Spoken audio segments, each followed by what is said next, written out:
The studio lights were too warm for a man who had memorized the temperature of hospital ceilings. I could still smell antiseptic when they clipped the microphone to my collar. "Smile," my wife whispered. She squeezed my hand, soft, supportive, the perfect image. Across from us, the host leaned forward with sympathetic eyes and polished teeth. The audience waited for something inspirational, something brave. My wife began to speak before I could. "I was his rock," she said, voice trembling on cue. "I supported him every single day." Applause. I watched her profile instead of the crowd. The slight tilt of her chin, the practiced moisture in her eyes, the lie sitting beautifully on her tongue. 3 years. 3 years of late shifts. 3 years of support group meetings. 3 years of me fighting cancer while she fought boredom in someone else's bed. The host asked how she stayed strong. She laughed softly. "Love." Love. I felt nothing. Not anger, not pain, just precision. In the inner pocket of my jacket were photocopies, hotel invoices, flight confirmations, a receipt from a boutique in Zurich she never told me about, and the one that mattered most, a transfer, monthly, consistent, from my joint account. To a man whose name she once pretended not to recognize, she reached for my hand again, performing devotion for millions. I let her hold it. Because timing is everything. It didn't begin with suspicion. It began with silence. During chemo, you learn to read silence. Nurses avoid eye contact before delivering bad news. Doctors clear their throats differently when numbers drop. My wife's silence changed. Not loud. Not obvious. Just absent. Her phone started sleeping face down. Passwords changed. She began wearing perfume to grocery runs. When I was too weak to stand, she was suddenly too tired to sit beside me. I told myself I was paranoid. Illness distorts perception. Fear makes monsters out of shadows. But shadows don't book business class tickets to Geneva. I found the first receipt by accident, a folded paper in the pocket of a coat she rarely wore. I almost laughed when I saw the hotel name. 5 stars, Lakeview. The dates overlapped with my second surgery. She had posted a photo from the hospital that week. Strong together. I didn't confront her. Confrontation is for emotional men. I was becoming something else. I began noticing patterns. Her support meetings always aligned with specific weekends. The same weekends, my immune system collapsed and I slept heavily. Convenient. One night, she stood at the balcony whispering into her phone. "I miss you," she said. Not to me. When she turned and saw me awake, she smiled too quickly. "Just checking on Mom." "Her mother died 7 years ago." I said nothing. Silence is sharper than accusation.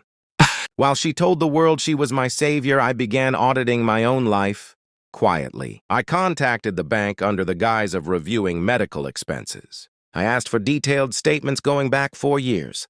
Patterns emerged. Transfers. Monthly. The same recipient. I hired a private investigator. Not dramatic. Not cinematic. Just a professional who deals in facts, not feelings. I didn't want revenge yet. I wanted certainty. During this time, I played the grateful husband. I thanked her on social media. I praised her at fundraisers. I let her cry on camera. Every performance strengthened her confidence. Confidence breeds carelessness. The investigator delivered photographs first. Her. Laughing. Alive in ways she had never been with me. Him. Tall. Younger. Confident in the way men are when they believe they're winning. They weren't hiding. They were living. The report confirmed what the receipts implied. 3 years. Regular meetings in Switzerland. An apartment lease in his name. Partially funded by her transfers. Our transfers. The most interesting detail wasn't the affair. It was the property. The Zurich villa registered under a holding company. My holding company. She never reads documents she signs. During my treatment, when she claimed to be managing finances, I was restructuring assets. Cancer changes priorities. I moved everything out of joint control. Quietly, legally.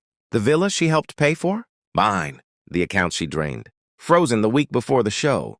I waited for the right stage. She found it for me. National television. Back in the studio, the host asked me how I survived. I looked at my wife. "I had motivation," I said calmly. She squeezed my hand again. Then I reached into my jacket. The paper slid out smoothly.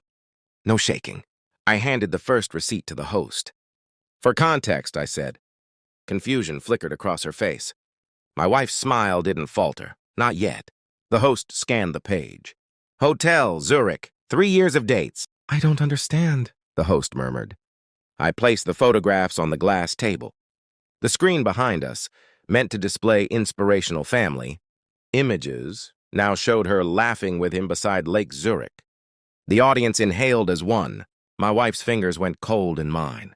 I can explain, she whispered. Of course she could. They always can. I placed the bank statements on her lap. You were my rock, I said quietly. You just forgot which house you were standing in. Her face drained of color. The cameras zoomed in. Tears came, but not the controlled ones. These were frantic, disorganized. This isn't what it looks like. It's exactly what it looks like, I replied. No raised voice. No anger. Just clarity. After the broadcast, the fallout was immediate. Sponsors withdrew. Interviews vanished. Her carefully curated image shattered in hours. But the real moment came later, at home. She tried pleading first, then blaming, then crying. You humiliated me.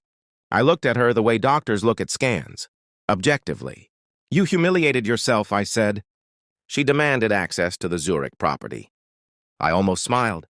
It's not yours. Confusion again, then panic. I showed her the ownership documents, the restructuring, the asset transfers executed months before she even suspected I knew. You signed these, I reminded her. She had. Because she trusted that I was too sick to think. That was her miscalculation. Then came the final call. My daughter-in-law, shrill over the phone. If you want to join Thanksgiving, come wash the dishes. She thought I was still the weakened man clinging to family approval. Enjoy, I replied. I sent her one photograph. The villa in Switzerland, snow resting on the balcony, lake stretching endlessly behind it. My phone rang 71 times that night. I didn't answer once. I left quietly. No dramatic suitcase. No shouting. Just signatures. Divorce finalized. Assets secured. Reputation intact. People called me cruel. They prefer victims. Victims are easier to forgive. But illness taught me something. When you face death, you stop fearing loneliness. What you begin to fear is waste. She wasted 3 years. I reclaimed the rest. Now I sit on the balcony overlooking a lake she once thought she owned.